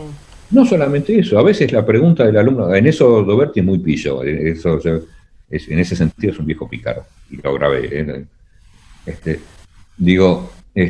Doberti absorbe, a veces pregunta, viste, yo he escuchado sus teóricas, llevo muchísimo tiempo escuchando, y nunca es la misma, yo siempre estoy pescando que hay de nuevo en las teóricas de Doberti, y muchas veces lo nuevo surge de una pregunta incómoda que le hizo un alumno. Pero entonces usted acá no... Y el tipo ahí con toda la cancha la pilotea. Pero yo estoy seguro que al año siguiente, cuando vuelve a dar esa teórica, ya reformuló todo lo que le dijo. Yo a veces esto mismo se lo comento a los estudiantes para que valoricen también su trabajo, y les voy marcando cómo estas cosas van pasando. Por eso digo que es una reconstrucción, una ceremonia de reconstrucción de saberes permanente en la enseñanza. Decía con esto que, bueno, quería cerrar un poco con esto de qué pensamos sobre la educación y la pedagogía, y bueno, es el momento del cierre del curso y escuchar las opiniones de ustedes, pensar, a ver, bueno, cómo cambió el posicionamiento de ustedes frente a alguna cosa y si les sirvió para algo. Yo por lo pronto les garantizo que la pasé bien y que me han puesto varias veces en situaciones incómodas, así que les agradezco por eso, porque para eso está hecho estos talleres. Pero te podemos pedir disculpas igual. No hace falta, al contrario, yo lo agradezco en serio, porque me va a permitir reformularlo. Los próximos van a gozar de los beneficios de las preguntas incómodas de ustedes. A mí me encantaría poder leer de nuevo, leer lo que no leí, y leer todo el material tan rico que nos mandaste, porque la verdad que es un material re rico, y volver a encontrarnos. Eso me encantaría, como digamos, como proyecto, ¿no? Poder leer lo que mandaste y encontrarnos a nivel preguntas, a nivel... Eso me encantaría. Sí, lo podemos hacer, lo podemos replantear siempre. Esto yo les dije, en 4 clases una introducción se puede dar, pero hay mucho más aparte material para trabajar. Les dejé dentro del programa, quedó pendiente el proyecto en Sartre, quedó pendiente, por ahí pongo algo de Crucificando Franceses, así que quedó pendiente por ahí Foucault y Marc Augé, por ejemplo, que también hay para darles. Es muy interesante Foucault. Sí, sí, sí. Pero hay que trabajarlo, pero me parece que primero está bien lo que dice Mónica, decantar lo que hay. Yo incluso les digo, para mí algunos de los textos que les di, más allá de los dobertianos, son textos que hay que leerlos y releerlos y releerlos, porque yo al texto de Heidegger hace 30 años que lo conozco, y cada nueva lectura le encuentro alguna vuelta de tuerca más. Me olvidé de mencionar también, o una de las cosas que deberíamos haber hecho hoy también, cuando mencionaba esta cuestión del proyecto y del lugar del proyectista, era vincularlo con el texto que les di al principio de estrategias, en la segunda clase, porque justamente ahí dice que lo del proyectista y lo del político, ahí es cuando Doberti empieza a tomar esto que yo alguna vez le sugerí, él lo empieza a tomar, esto es un posicionamiento para disponer. O sea, el proyectista, sea político o sea arquitecto, no construye, no hace, pero dispone. Y para eso hay que pararse en un lugar estratégico para ver las cosas desde otro punto de vista, que no es la del soldado, que no es la de la tropa, sino que tiene que estar parado en un lugar especial, es posicionarse en otro lugar para disponer. Con eso se vincula con toda esta noción del proyecto que estuvimos viendo hoy. Bueno, yo lamentablemente los tengo que dejar. Bueno, muy pero bien. La verdad que me encantó y me encantaría poder hacer este reencuentro en algún momento, pudiendo por ahí leer en detenimiento uno de los textos, no sé, inventarnos algo. Dale, pensémoslo y agarrémoslo. Bueno, están ustedes, pónganse de acuerdo, charlenlo con Armando, que no estuvo. Dale. Bueno, muchas gracias. A mí me encantó el curso y primero que nada me sorprendí de lo cerca, yo te diría íntimamente relacionado que estaba el marco epistemológico que planteaste en la primera clase con lo que nosotros dábamos con Mónica. Como que lo de ustedes era más específico con respecto al habitar, pero está basado en un montón de textos y teorías de Kusch, de Castalla, de Castirer y demás. Y era como si los estuviera escuchando a ellos, en realidad. Y eso me gustó mucho, y después lo que me sorprendió, no sé por qué me sorprendió, porque en ese marco epistemológico daba para que se diera, pero me gustó mucho esta relación entre lo semiótico, sintáctico y sentido de la lingüística con respecto al habitar y a la arquitectura. Sí, eso está buenísimo. Eso eso es como que el poquitito que pude abrir los ojos, y que también tiene otra vuelta que me hace abrir los ojos con respecto a lo artístico. Si bien ya lo estábamos dando, es como volver a ese sistema, ¿no? Eso me llamó mucho la atención. Y también esta cuestión de las tipologías, sí, me llamó la atención eso que marcó hoy Leonardo, que están tan ligadas al utilitario, por un lado, pero por el otro, el conocimiento que yo tengo de arquitectura, que es muy poco, te voy a decir, es mínimo. En la facultad dimos bastante de arquitectura en historia, pero de la Edad Media y moderna, ¿no? Las plantas de las iglesias y demás, digamos, la arquitectura turística le llamo yo. Pero me llamó la atención porque uno como artista por ahí pone el ojo en otro tipo de arquitectura. En Gaudí, qué sé yo, por decirte algo. en la ópera, en estas cuestiones, edificios que son más una obra, que uno los ve más como una obra artística que con la cuestión utilitaria. Y cuando planteaste lo del shopping y demás, digo, pucha, sí, es como que me abrió otra puerta. Bueno, ahí en el caso de los shopping es muy interesante, porque cuánto de esto del estímulo, porque aunque te parezca mentira, yo vi el shopping, el paradigma de los shopping actuales es el Alto Palermo, ¿verdad? Y tenía mi analista ahí a la vuelta, durante la época de su construcción. Entonces pasaba todas las semanas, pasaba por delante, veía la obra. Y la obra desnuda era muy bella, la estructura del Alto Palermo era muy interesante. Sí.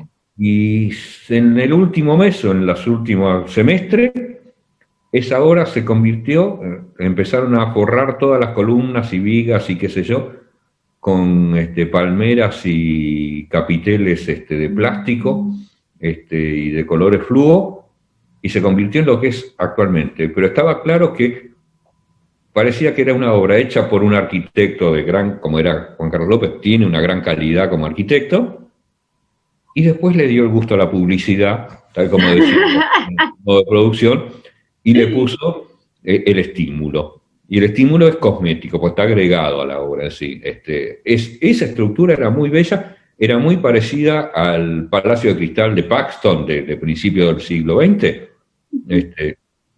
Estaba mucho más emparentada con eso que lo que quedó finalmente. No sé, Carlos, Leonardo. Sí, no, yo también adhiero a lo que Mónica dijo, de juntarnos otra vez para poder, de alguna manera, con un poco más de incorporación de ideas, por lo menos en mi caso, ¿no? Lo mío es medio paradójico porque mi esposa es arquitecta y yo con la arquitectura no tuve prácticamente ningún vínculo. Me gusta el arte, tuve la suerte de poder viajar bastante, pero todo este tema del habitar realmente me ha interpelado mucho y no estaría mal releer. Es cierto lo que vos decís, Juan Pablo, que leer esta es una lectura muy, muy densa y uno le pone 1, 2 o 3 horas y se da cuenta al final que, bueno, tiene que volver a releerlo y tal vez con un poco de tiempo podríamos mejorar digamos, nuestra mirada y poder discutir un poco más el tema. Y tal vez una sugerencia, leer a algunos autores más nuestros. Doberti es realmente, en esto me parece una columna, pero tal vez tiene que haber otros autores latinoamericanos. Hoy yo por ahí estoy un poco, no sé si he leído tanto de europeo, digo, si por ahí podemos hacer alguna cosa un poco más, que sea más nuestra, digo. Es una idea, por ahí es una utopía, pero no importa.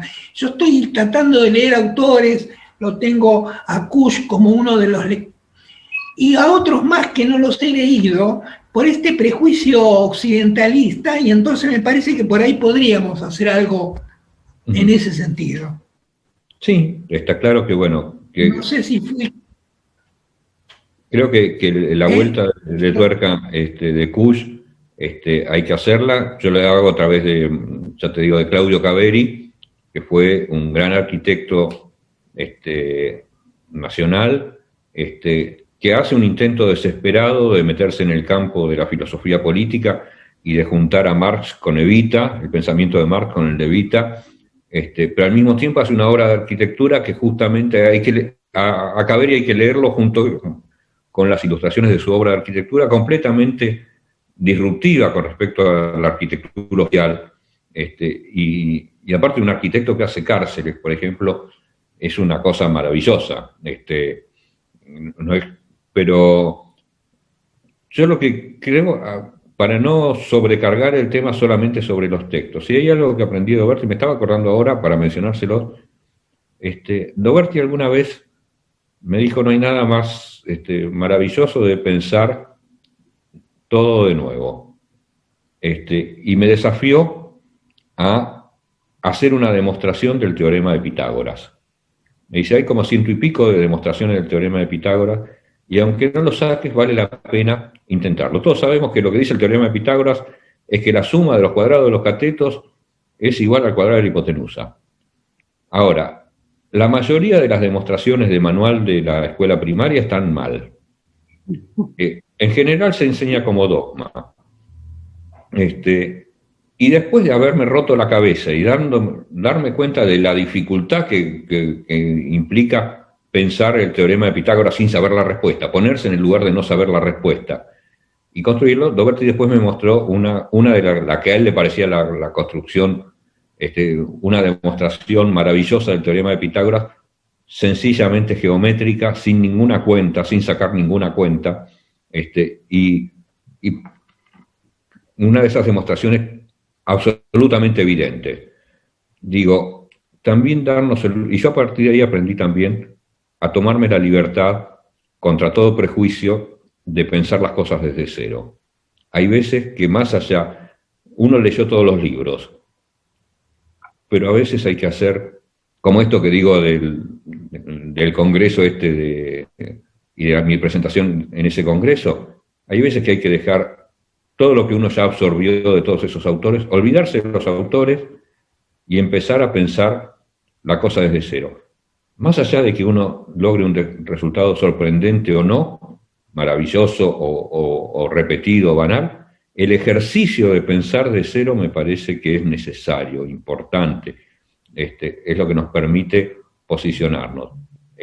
La construcción de ese pensamiento es necesario más allá de los textos. Los textos están bárbaros, los hemos leído, los hemos disfrutado, y bueno, y por ahí hay cosas que empiezan a aparecer, y no sé, yo ya les dije, estoy ahora trabajando alrededor de, lo vieron el año pasado cuando presenté esto de la ontología del borde, ya me pareció recontra pretencioso hablar de ontología, y dije, bueno, pero me animo, me la banco. Y ahora estoy trabajando con los bordes de las disciplinas. Y en la medida que avanzo veo que hay un montón de autores que han escrito cosas sobre esto. Pero me estoy tomando primero el tiempo de primero pensarlo desde mí, para después ir a los autores y ver cuánta coincidencia y cuánto tengo que reformular mi pensamiento. Pero ese ejercicio de pensar de cero se los recomiendo, es fantástico. Dale, Leonardo.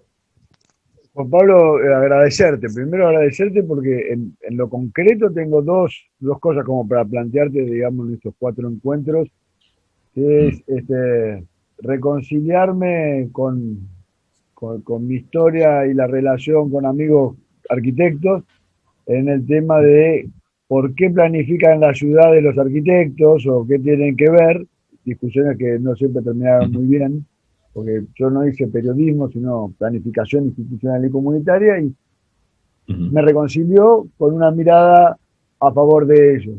O sea, gracias, porque yo me corrí de un lugar. Pero también en ese correrme del lugar tuve que hacer eso que señalaba recién, sin saberlo, pero volver de cero con la lingüística, porque yo había migrado a la semiótica y parado desde otro lugar, en un signo ternario, con unas representaciones que tenían que ver con la cartografía, digamos, porque Peirce es un cartógrafo. Así que ahí dije, bueno, o entro a contrapelo o vuelvo a enamorarme del texto de Saussure, digamos, porque tenía que entrarle. Y de algún modo suspendí el contrapelo y entré, digamos, y bueno, me resultó muy interesante, ¿no? No era el mismo texto, yo no era el mismo, ¿no? El texto no era el mismo. Así que eso, y después agradecerte nada, este espacio en el cual mis reflexiones, que siempre son así explosivas, fueron contempladas, digamos, recibidas, no digo que compartidas, pero las que fueron compartidas ni hablar, ¿no? Pero la verdad que hacía mucho que no me sentía con libertad. Me expresé con absoluta libertad y sin temor, digamos, o sea, sí. Sin temor. Gracias, eso me parece fascinante y comparto, por supuesto, volvamos a encontrarnos. Totalmente. Bueno, primero, desde ya yo también, agradecido a ustedes, también me expresé con libertad y nunca yo creo que el trabajo nuestro, el trabajo de un intelectual y qué sé yo también, es ampliar los márgenes de libertad. Siempre uno se puede quejar del sistema, pero siempre algún margen de libertad hay, y sobre ese margen estirar los codos y ampliarlo, tratar de ganárselo cada vez más. Y por el otro lado, ya que me das el pie, digo, para, más allá de, obviamente, en cuanto ustedes quieran, armamos alguna otra cosa, pónganse de acuerdo entre ustedes y lo armamos, pero no dejar de olvidarme de invitarlos a la reunión del sábado que viene de Asofil. Va a estar ahí, además de Doberti, va a estar Carlos Mario Llori, el cual yo creo que es un descubrimiento mío. Doberti cree que es un descubrimiento de él, pero por caminos paralelos, de alguna forma, yo lo descubrí a Llori por un texto de él que se llama Topofilia, entendido como el amor al lugar, al amor al espacio, ¿no? Y cuando uno lo lee es la teoría del habitar, escrita por Doberti, en otra clave, pero la misma. Y Llori, además, Llori es un tipo que es arquitecto, pero se doctoró en filosofía, pero además tiene un componente extra que tiene mucho trabajo de campo en participación popular. Con lo cual es un filósofo arquitecto con los pies muy metidos en el barro, muy firmemente asentado en el barro, la conoce de haber caminado realmente el contacto con el pueblo. El colombiano es en ese sentido, aparte es un tipo fantástico, entretenido, divertido, así que yo creo que la del próximo sábado va a ser una reunión de esas que van a marcar también, como venimos por suerte, últimamente este año venimos pegándola bastante con los invitados, y yo creo que la del sábado que viene va a ser también un golazo. Muy interesante parece. Sí, por lo menos vamos a poder hablar con Doberti, que en realidad estuvo siempre con una presencia virtual aquí, y agradecerle, bueno, todo su aporte, realmente, porque uno lo ve un hombre mayor, pensante, realmente para mí es un ejemplo, ¿no? Del punto de vista humano, pero desde el punto de vista intelectual también, obviamente.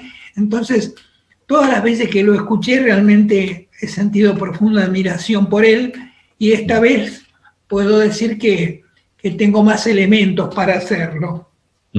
Y a vos agradecerte realmente toda tu calidad humana y personal, que nos ha permitido sentirnos a todos bien, poder expresarnos bien, y por eso creo que vale la pena una nueva reunión, quizá más familiar, pero con muchos más elementos para seguir hablando.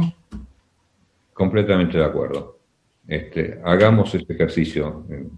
Elijan ustedes si quieren trabajar sobre textos o por ahí trabajar sobre alguna práctica social que nos interese. Estoy pensándolo ahora, ¿no? Pero por ahí podemos elegir alguna práctica social y tratar de disparar un pensamiento nuevo sobre esa práctica, basado en los textos, basado en todo lo que quieras, pero bueno, veamos la realidad con este nuevo marco también, por ahí. La teoría del habitar en los espacios educativos, por ejemplo. Por ejemplo, hay mucho. ¿Sabes una cosa que nos pasa mucho con nuestros alumnos? Nosotros les damos, salvo algunos años que tenemos un tema específico, siempre le damos la libertad a ellos que elijan la práctica social que quieran, que se comprometan, que elijan una que los comprometa, que los entusiasme, porque ¿viste? Van a tener que soportarla durante todo un cuatrimestre, qué sé yo. Y llamativamente, cuando peor nos va es cuando son prácticas cercanas. La educación y el trabajo son prácticas que el alumno rechaza analizar. Y si es el trabajo en un estudio de arquitectura, más la rechaza. Y si es la educación universitaria, más resistencias encontramos. En general prefieren, bueno, práctica social, ir al boliche, ir a la cancha, ir a todas las que son recreativas y qué sé yo. Pero ese núcleo duro de lo cercano asusta bastante. Y sí, pero me parece que tiene que ver con todo lo que hablábamos de la ley y la falta de ética, digamos. Digamos, porque hacemos como que, pero si podemos pasar el semáforo en rojo, lo pasamos en rojo. Hay bastante de eso, Bueno, yo les agradezco. Muchas gracias. Gracias por ahí estaría bueno la próxima encontrarnos personalmente, si se puede.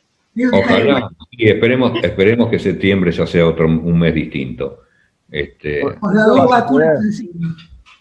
Exactamente, que estemos todos vacunados, que tengan un feliz día de la independencia hoy, y suerte para mañana. Por ahí cuando nos volvemos a ver podemos decir somos campeones, qué sé yo, una cosa así. Y si no, podemos sentirnos orgullosos de que se hizo todo lo posible. Okay. Gracias, tardes. Juan Pablo. Gracias, Juan Pablo. Gracias a